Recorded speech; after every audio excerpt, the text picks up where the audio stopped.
저는 이 만화를 읽기 전까지 캡틴 아톰이 얼마나 강력한지 깨닫지 못했습니다. 이 사람은 놀랍게도 전혀 힘들어하지 않고 저스티스 리그를 쓰러뜨립니다. 캡틴 아톰에 익숙하지 않은 분들을 위해 설명하자면 그의 본명은 네이선 애덤입니다. DC 코믹스에서 그의 기호는 여러 번 변화했지만 핵심 개념은 동일합니다. 캡틴 아톰은 물질을 조작할 수 있는 능력을 가진 존재입니다. 이는 현실 조작과는 다릅니다. 차이점을 곧 설명하겠지만 본질적으로 캡틴 아톰은 DC 코믹스에서 신에 가장 가까운 존재 중 하나입니다. 그의 힘은 정말 말도 안 될 정도로 강력합니다. 이 이야기는 블랙 라벨 만화에서 진행되며 특히 제니 스파크스를 중심으로 전개됩니다.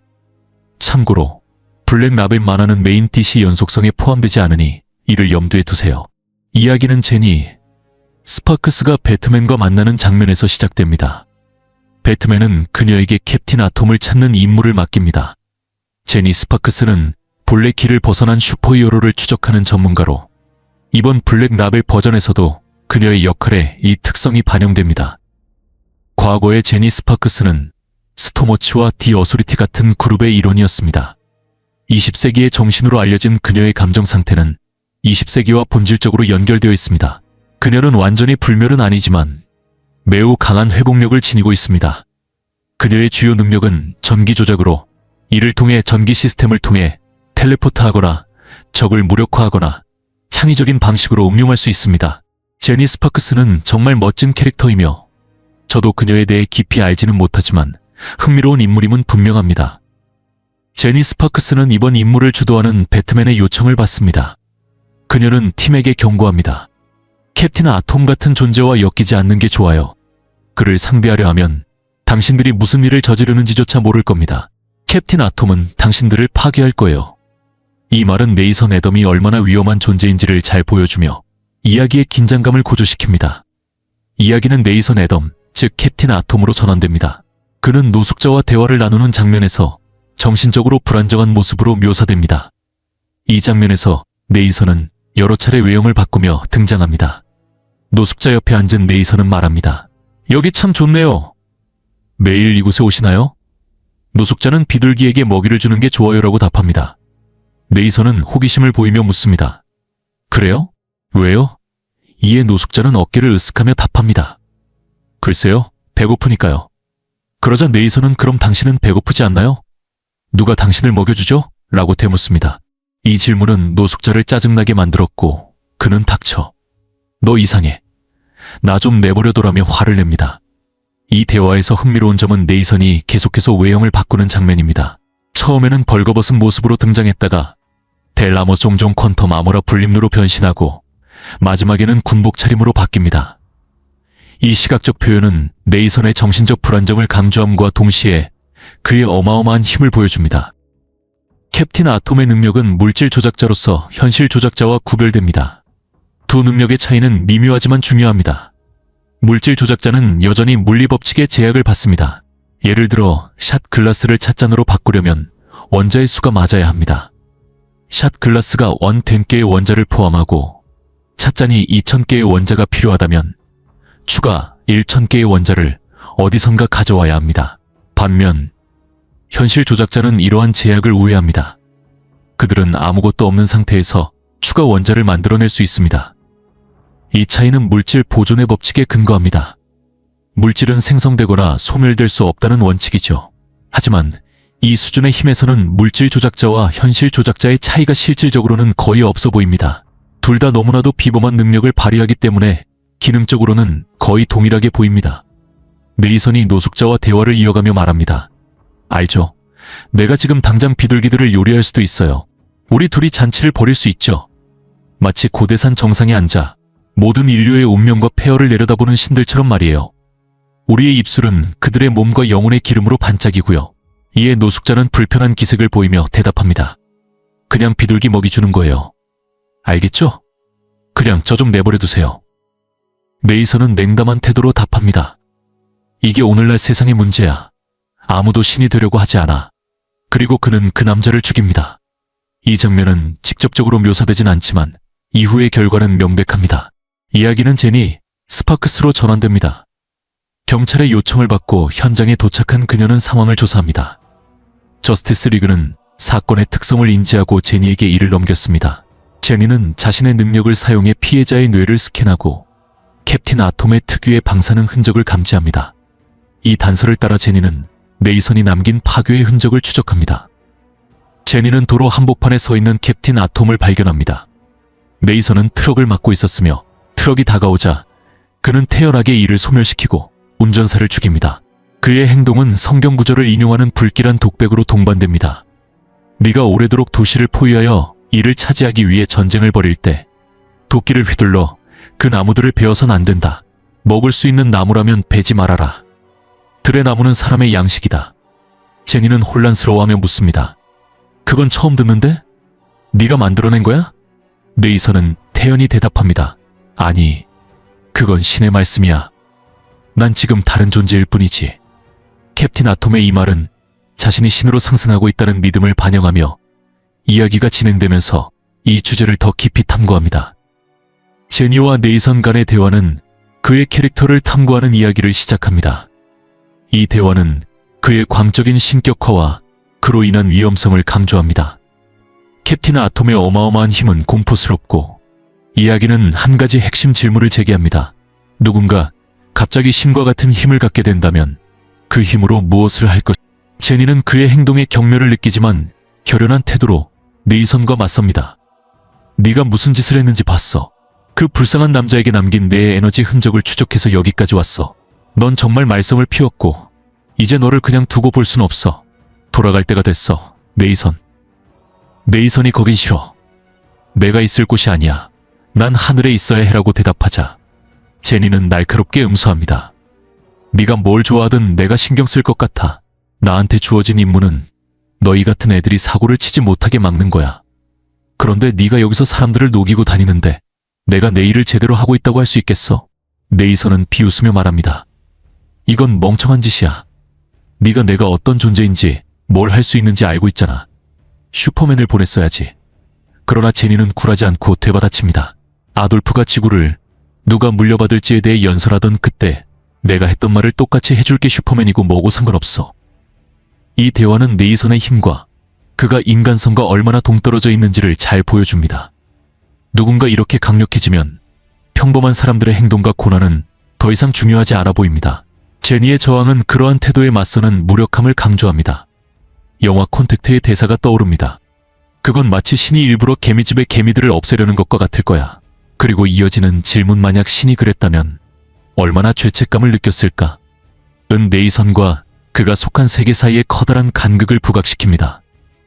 제니는 물러서지 않고 자신의 힘을 소환해 네이선에게 거대한 번개를 내리칩니다. 극적인 장면이지만 네이선에게는 아무런 효과도 없습니다.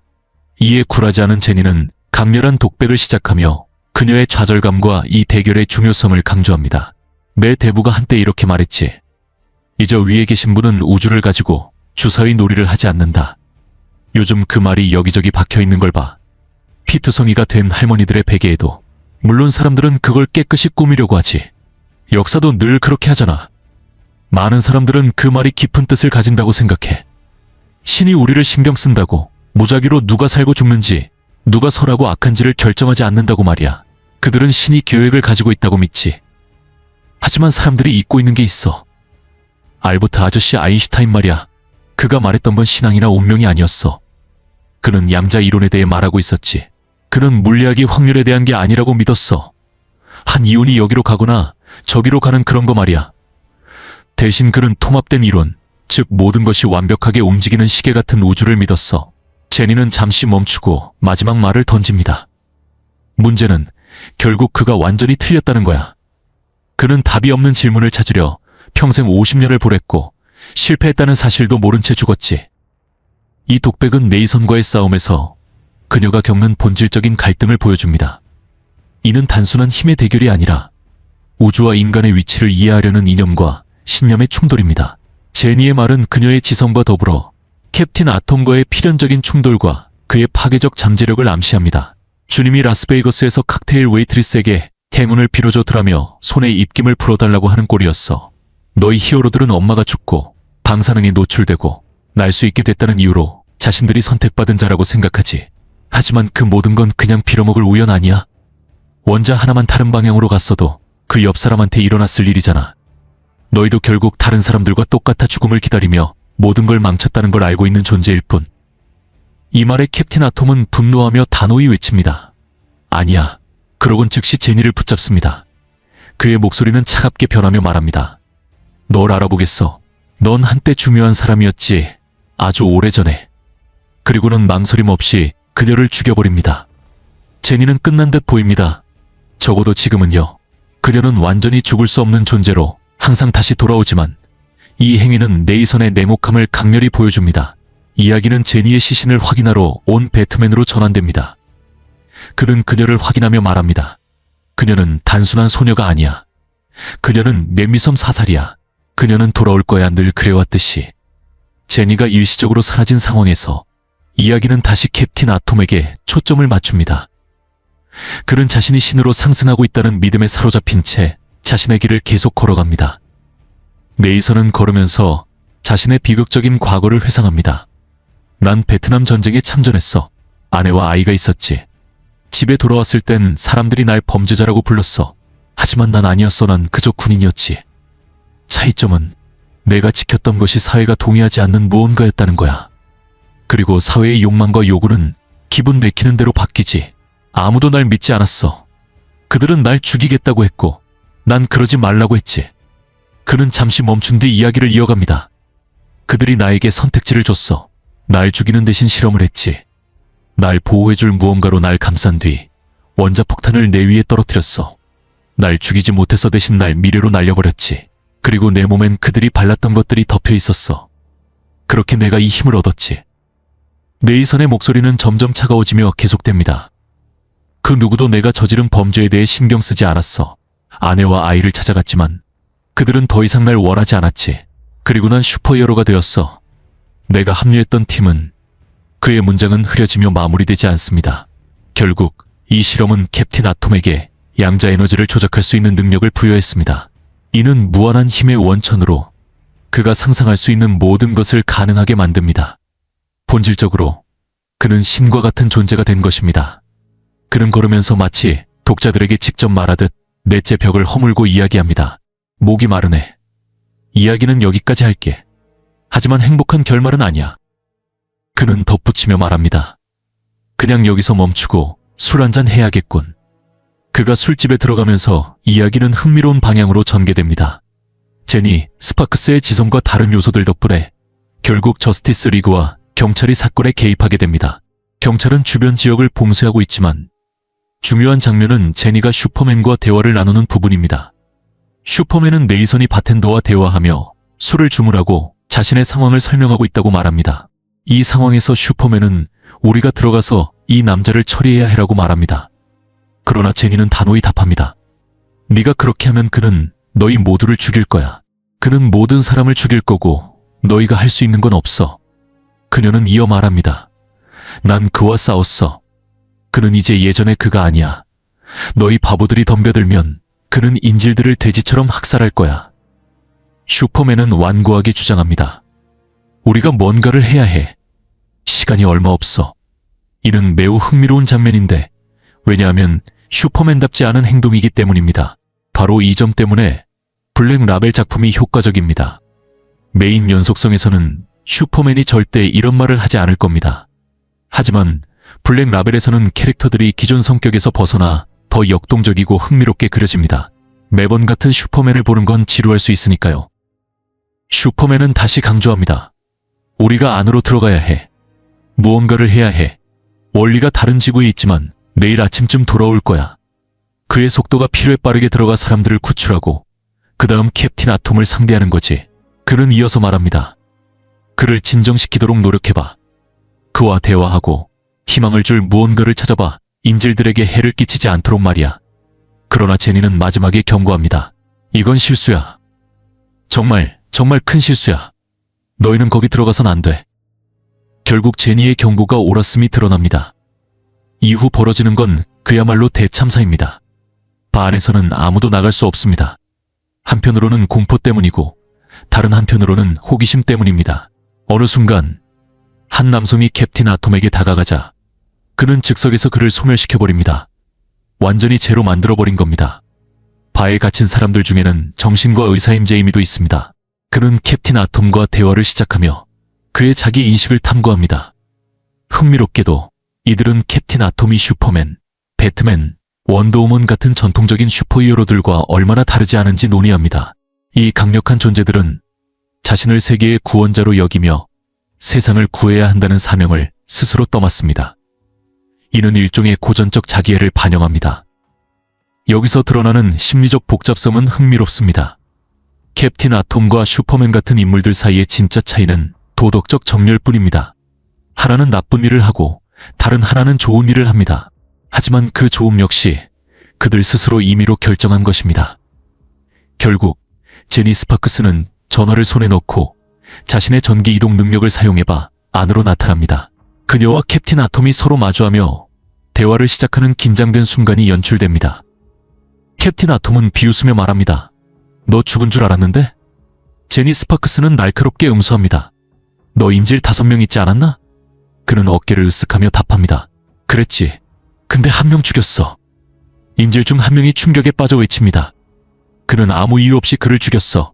이에 캡틴 아톰은 무심하게 대답합니다. 그럼 이유가 있었으면 더 나았겠어? 사람들은 이런 말을 깊이 생각하지 않고 해. 그저 멋져 보이니까 하는 말이지. 맞지? 다음엔 이유를 찾아서 죽여볼까? 제니와 캡틴 아톰 사이에서 짧은 충돌이 벌어졌습니다.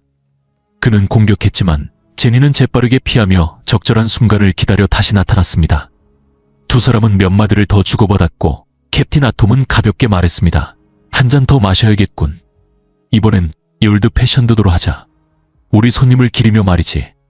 그의 태도는 무심했고 아무것도 중요하지 않다는 그의 믿음을 다시 한번 보여줬습니다. 내가 원하는 걸 이미 말했어. 그는 계속 말했습니다. 그걸 내게 주면 친절히 대할게. 그렇지 않으면 얘기가 달라지겠지. 제니는 핵심을 찔렀습니다. 네가 원하는 게 뭔데? 신으로 만들어달라는 건 불가능해. 그의 대답은 간결하면서도 오싹했습니다. 누군가는 해야 하니까. 이 말은 더 깊은 대화로 이어졌습니다. 캡틴 아톰은 중얼거리듯 말했습니다. 신을 정의하는 건 뭘까? 힘 이상의 무언가야. 그건 믿음이지. 아무도 신을 믿지 않는다면 그 존재는 의미가 없어. 잠재적인 신으로서의 가능성도 실존의 증거가 없다면 무의미해지지. 제니는 더 캐물었습니다. 왜 누군가가 널 신으로 만들어야 하지? 내가 그럴 자격이 있으니까 그가 선언했습니다. 제니는 다시 물었습니다. 왜 네가 신이 될 자격이 있다고 생각하지? 그에 대한 대답으로 캡틴 아톰은 정신과 의사인 제이미 박사를 붙잡았습니다. 이 사람은 제이미 박사야. 그는 말했습니다. 그는 대장암 말기 환자로 간과 척추까지 전이되었어. 몇 달 내로 죽게 될 사람이야. 그러고는 손끝 하나로 제이미를 치유했습니다. 이제 그는 완전히 나았고 오래 살게 될 거야. 그는 계속해서 말했습니다. 내가 신이 될 자격이 있는 이유는 내가 사람들을 위해 위대한 일을 하기 때문이야. 신적인 일들. 슈퍼히어로들이 하지 못하는 일 말이지. 그들은 실패해. 신이라고 주장하지만 그들은 신이 아니야. 바로 그 순간 저스티스 리그가 도착했습니다. 플래시가 선두에 서서 극적으로 등장했지만 몇 초도 지나지 않아 그는 건물 밖으로 던져졌습니다. 그 일이 너무 빨리 일어나 거의 패널 밖에서 벌어진 것처럼 느껴졌습니다. 빛의 속도로 움직일 수 있는 플래시조차 캡틴 아톰에게는 상대가 되지 않았습니다. 이 짧은 대결은 캡틴 아톰의 압도적인 힘을 증명했습니다. 존재하는 가장 빠른 생명체가 순식간에 제압된 것입니다. 하지만 이 경고에도 불구하고 저스티스 리그는 후퇴하기보다는 즉각 공격하기로 결정했습니다. 그들의 논리는 단순했습니다. 캡틴 아톰은 그들이 물러설 거라고 예상할 것이다. 그래서 반대로 즉각적으로 공격하는 것이 그를 놀라게 할 수 있다고 생각한 겁니다. 호크걸이 가장 먼저 돌격했습니다. 그녀는 바 안으로 돌진했지만 캡틴 아톰은 손가락 하나로 그녀를 멈춰 세웠습니다. 그리고 망설임 없이 그녀를 녹여버렸고 그녀는 순식간에 흔적도 없이 사라졌습니다. 다음으로 존 스튜어트, 그린 랜턴이 원더우먼과 마션, 매넌트와 함께 돌진했습니다. 혼란 속에서 캡틴 아톰은 마션 매넌트를 빠르게 제압하며 그의 목을 졸랐습니다. 그는 비웃으며 말했습니다. 난 네가 더 대단한 줄 알았는데, 마션 매넌터. 그리고는 그의 목을 부러뜨려 죽였습니다. 존 스튜어트가 공격했지만 캡틴 아톰은 조롱하며 말했습니다. 넌 내가 별거 아닌 줄 알았겠지. 그러고는 잔혹하게 그의 손을 붙잡아 그린 랜턴 림을 부수고 그의 손까지 부러뜨렸습니다. 원더우먼은 진실의 올가미를 휘둘러 캡틴 아톰을 묶는 데 성공했지만 그건 소용없었습니다. 캡틴 아톰은 올가미를 잡아 파괴했습니다. 원더우먼이 그를 괴물이라 부르며 비난하자 캡틴 아톰은 정신과 의사인 제이미를 바라보며 말했습니다. 들었어. 그녀가 나를 뭐라 부르는지. 그녀에게 내가 너에게 한 일을 말해봐. 아직 충격에서 벗어나지 못한 제이미는 더듬거리며 말했습니다. 그가 내 목숨을 구했어요. 캡틴 아톰은 비웃으며 대꾸했습니다. 들었어? 내가 그의 목숨을 구했어. 도대체 어떤 괴물이 그런 짓을 하겠어? 바로 그때 슈퍼맨이 도착했습니다. 그의 단호한 목소리가 혼란 속을 가르며 울려 퍼졌습니다. 그 말에 그는 소리쳤습니다. 무슨 짓을 한 거야? 망설임 없이 그는 캡틴 아톰을 향해 돌진했고 그의 얼굴에 강력한 주먹을 날려 코를 부러뜨리며 그를 쓰러뜨리는 듯 보였습니다. 슈퍼맨은 무모하고 지나치게 자신감에 찬 채로 선언했습니다. 끝났어. 모든 게 끝났어. 캡틴 아톰은 패배했어. 그는 틀렸습니다. 캡틴 아톰은 아무런 타격도 입지 않은 듯 보였고 엄청난 힘으로 반격했습니다. 그는 슈퍼맨의 가슴을 꿰뚫는 강력한 펀치를 날렸고 그 순간 강철의 사나이는 쓰러져 죽은 것처럼 보였습니다. 저스티스 리그는 충격과 절망에 빠졌습니다. 그때 배트맨이 캡틴 아톰의 딸 패기를 데리고 도착했습니다. 패기는 떨리는 목소리로 아버지를 마주했습니다. 아빠, 여기서 뭐 하는 거야? 이게 다 뭐야? 캡틴 아톰은 이제 자신의 변화에 완전히 사로잡힌 채 냉담하게 대답했습니다. 나는 상승하고 있어. 신이 되어가는 중이야. 패기는 간절히 호소했습니다. 아니야, 아빠. 아빠는 아픈 거야. 멈춰야 해. 내가 돌볼게. 배트맨은 가까이서 상황을 지켜보며 패기의 감정적인 호소가 캡틴 아톰을 흔들고 그를 이성의 자리로 되돌릴 수 있기를 바랐습니다. 그는 캡틴 아톰이 딸의 말을 듣고 마음을 돌리기를 기대했습니다. 하지만 캡틴 아톰의 대답은 누구도 예상하지 못한 것이었습니다. 그는 미소를 지으며 말했습니다. 하지만 얘야, 신을 어떻게 돌볼 수 있겠니? 주님이 널 돌보게 하는 게 더 낫지 않을까?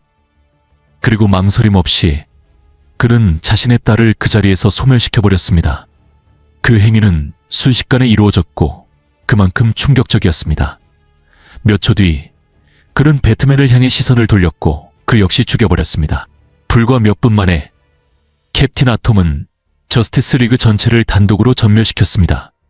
그가 남긴 파괴의 규모는 상상조차 할 수 없을 정도로 엄청났고 뒤에는 오직 폐허만이 남았습니다. 다음 부분을 보고 싶으시면 아래에 캡틴 아톰 L 댓글로 남겨주세요.